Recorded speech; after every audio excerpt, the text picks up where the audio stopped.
It was a cold November morning in the quiet town of Maplewood, a place where nothing much ever happened, or so everyone believed.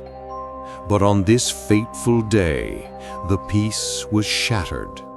A young woman named Elina Marsh vanished without a trace, leaving behind a mystery that would haunt the town for years to come. Some say the crime scene told a different story, one only the most careful investigator could piece together.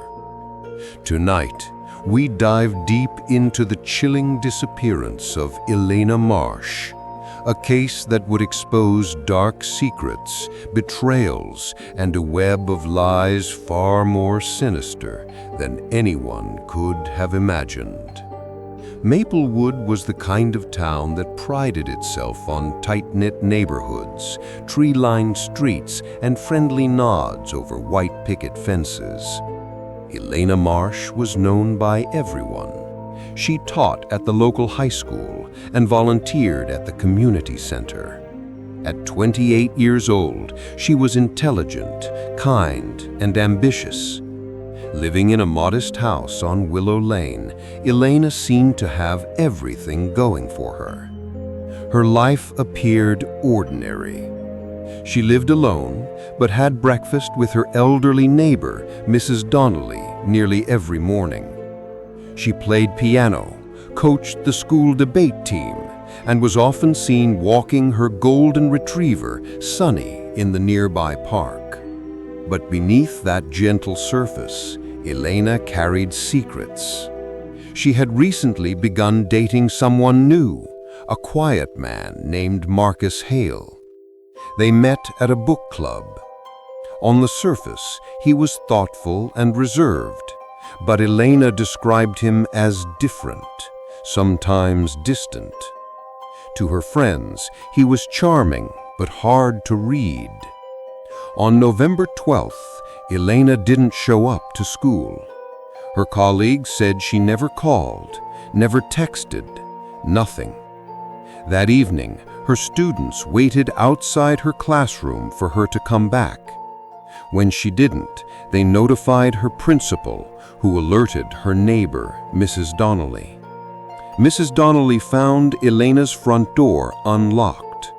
Inside, the house looked normal, but things were slightly off. Her purse was lying on the sofa. Her keys were on the coffee table. Sunny, the dog, was inside but seemed anxious, pacing, whining, scratching at doors.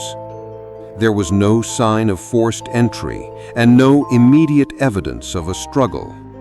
But Elina was gone. The police arrived soon after. They searched the house for clues. There were no ransom notes, no bloodstains, no obvious signs of violence. It was as if Elina had simply walked out or been taken without warning. Detective Laura Perez was assigned to the case. A seasoned investigator known for her persistence, Perez noticed something odd. Elena's phone history showed she had called Marcus twice that day, once in the morning, once around 4 p.m. But both calls went unanswered. Later, her phone pinged off a cell tower far outside town, near an abandoned warehouse on the edge of Maplewood. Detectives drove to the warehouse. It was dilapidated, windows boarded up, graffiti-covered walls, no sign of life. Yet inside, they found fresh footprints in the dust and drag marks across the concrete floor. There was a faint smell of perfume. A small tuft of blonde hair was caught on a rusty nail. It matched the shade of Elena's hair. Perez called in forensic teams. They swabbed for DNA, dusted for prints, and took samples. Back at the station, the hair confirmed it was Elena's. But still, no sign of her body. Every case has suspects, motives, and possible leads. In Elena's disappearance, two names stood out immediately. One, Marcus Hale, her new boyfriend. He had no criminal record. He was soft-spoken, but several people reported hearing him and Elina argue in recent weeks. The cause? Money. Elina had confided in her friends that Marcus was under financial pressure, though she never clarified how bad it was. 2. Philip Donnelly, her elderly neighbor. He claimed a fatherly friendship with Elina. He'd known her since she was a child. But there was more. The night before she disappeared, Philip had been overheard shouting into his phone. Some neighbors said it was about her money and what she owes him. Detective Perez interviewed Marcus first. He maintained his innocence. He claimed he last saw Elina around noon at the book club meeting. She had seemed tired but happy. Marcus admitted he loved her, but insisted he had nothing to do with her disappearance.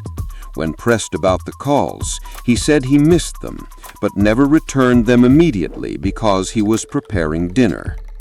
Then the team spoke with Philip Donnelly. He was emotional. He said Elina had been like a daughter. He denied any argument, but his phone records revealed a long, tense call with Elina just hours before she vanished, not the gentle conversation he described. Clues and red herrings. As the investigation unfolded, Detective Perez and her team uncovered more oddities. Elena's laptop was found in her room, open, with an email draft unsent. The subject line read, "If anything happens to me." The body of the email was blank. She had never typed a word. In her diary, later discovered under her mattress, she had written, "I don't think I'm safe. Sometimes I feel watched. I don't think Marcus can keep his temper in check." But in another entry, she also wrote, "Philip needs me, and I feel guilty leaving him." Security camera footage from a nearby gas station showed her car, a small blue hatchback, driving down Maplewood's main road at around 5 p.m. on the day she disappeared. The car was empty. No sign of Elina or Marcus. No passengers. Her bank account activity was normal. No large withdrawals, no ransom demands, no financial panic. She had even made a routine deposit 2 days before vanishing. Her friends mentioned she had recently been bullied online. Some wrote nasty messages to her about her relationship with Philip, suggesting it was inappropriate. But this alone didn't seem like a motive for abduction. The breakthrough. Weeks went by with little progress. The public grew anxious. Flyers, posters, community vigils. But then, there was a breakthrough. One late night, Detective Perez was reviewing phone records when she noticed something she had missed before. Marcus's phone pinged the same cell tower near the abandoned warehouse, not just on the day of disappearance, but on other days in the prior week. In fact, his phone's GPS trail showed he had visited the warehouse 3 times in the prior month, always alone. Perez confronted Marcus. He stuttered, denied it at first, then claimed he had gone there to think. He said the warehouse was abandoned and quiet, a place to clear his head. But his story didn't quite add up. Meanwhile, forensic teams reported back. They found fibers of Marcus's clothing on the tuft of Elena's hair. They also found traces of his DNA in the dust inside the warehouse and on a broken piece of plywood that looked like it had been used to restrain something or someone. Under pressure, Marcus finally cracked. In a somber, shaky voice, he confessed. He admitted he and Elena had argued about money. Marcus told her that he was deeply in debt, gambling debt. He said he loved her, but that love had turned desperate. He had hoped she would loan him money, but she refused.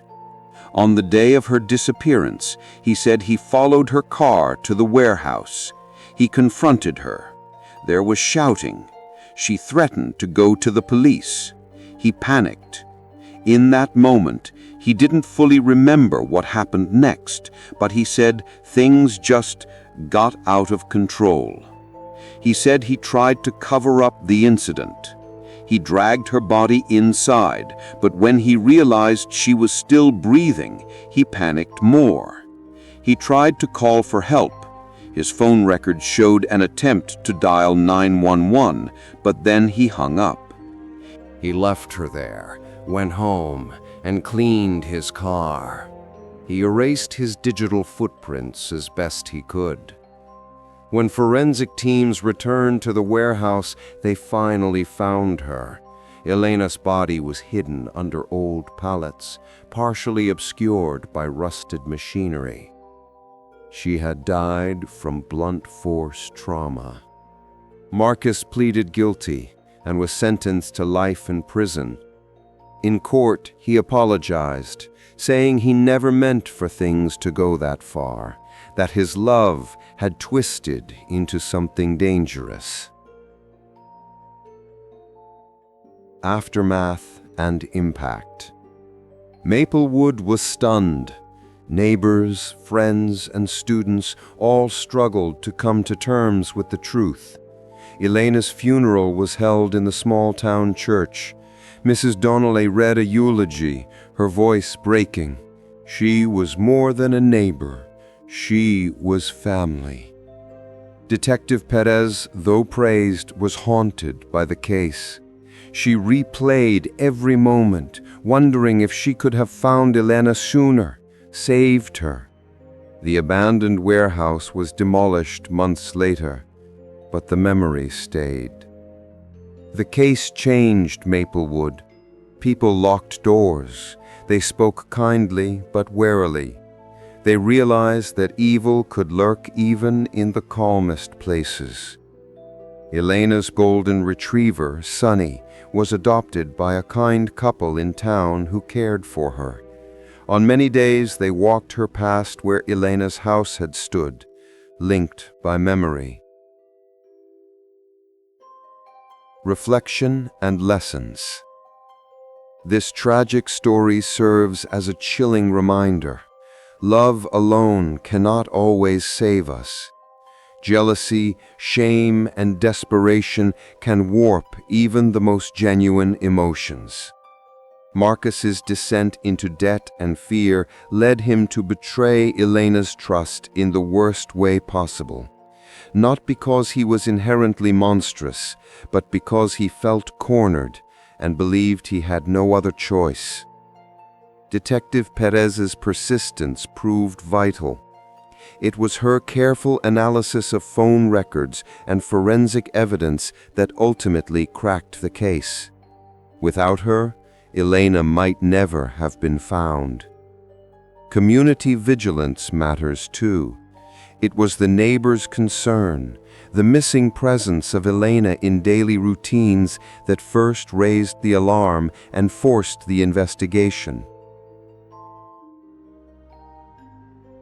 Closing, final thoughts. Elena Marsh's story may be fictional, but it echoes real cases.